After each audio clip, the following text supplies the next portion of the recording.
Sun shines on the Doric columns of the Town Hall Theatre, Galway. Inside, delegates pick up their credentials, leafing through the programme over morning coffee. Accompanied by an ISL interpreter, the first speaker is Orla McBride, Director of the Arts Council. So today and tomorrow really does provide an important opportunity for the arts sector, for the disability sector and for other sectors to come together and to learn more about each other's practice, to share expertise and experience and to connect with others who work in this area already or who are interested in working in this area in the future. The audience gathers as different speakers take the stage. Interview with Emma Benison, CEO, Arts Access Australia. I think it's really essential that we avail ourselves of opportunities like today to reach out and connect with other people who are doing similar work to us, whether that be artistic work or whether that be as leaders or advocates for the arts. Jo Verrant, Senior Producer of Unlimited. I think networking is really, really crucial because it helps you develop your own practice. It reminds you of the things that you promised that you would do. But it's not just about talking to the people who are here. It's also about having those conversations with the people who aren't here and spreading those networks wider. Louise Bruton, journalist, leglesindublin.com.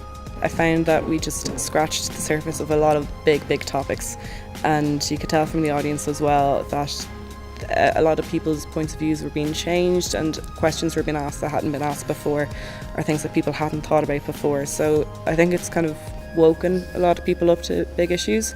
Stephanie Preissner, theatre maker and screenwriter.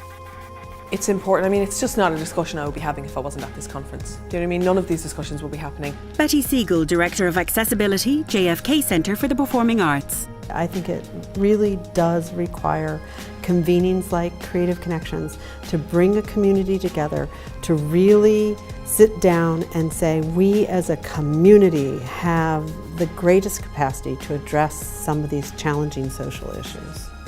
I think it really rejuvenates you and energises you and gives you new ideas, because I think the work can be very isolating and it can feel as though you're the only person doing what you're doing. Hannah Goodwin, Manager of Accessibility, Museum of Fine Arts, Boston. Oh, I think it's hugely important. I think the way that things move forward is that we learn from each other, that we borrow from each other. Shots of social events cut through the interviews. Mary Nugent, dancer. To share our knowledge as well. We all have very different bits of knowledge that we've just stumbled upon that aren't written anywhere. Jess Tom, writer, performer and artist, Tourette's hero. Lots of the way disability talked about in society is very linear and just describes it in one way, and being able to push against that and find new ways to talk about ourselves and our experience feels really critical to helping people think differently about disability and to creating more inclusive communities. Artists engage with each other in panel discussions. Rachel Gadsden, artist. So wherever you are, at whatever stage you're at, you're always making new work and having to make new connections. Porrick or the Arts Council or whoever else it was that came up with this title was an absolute genius. Creative connections is what it's all about. Audience members take the microphone to carry on the discussion in Q&A sessions. They applaud each contribution, from the talks in the Town Hall Theatre to the brightly lit showcase night in the Black Box.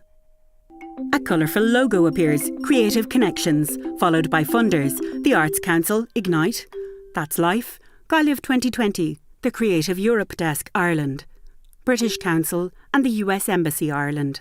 Creative Connections, January 27th and 28th, 2016, Town Hall Theatre and Black Box Galway.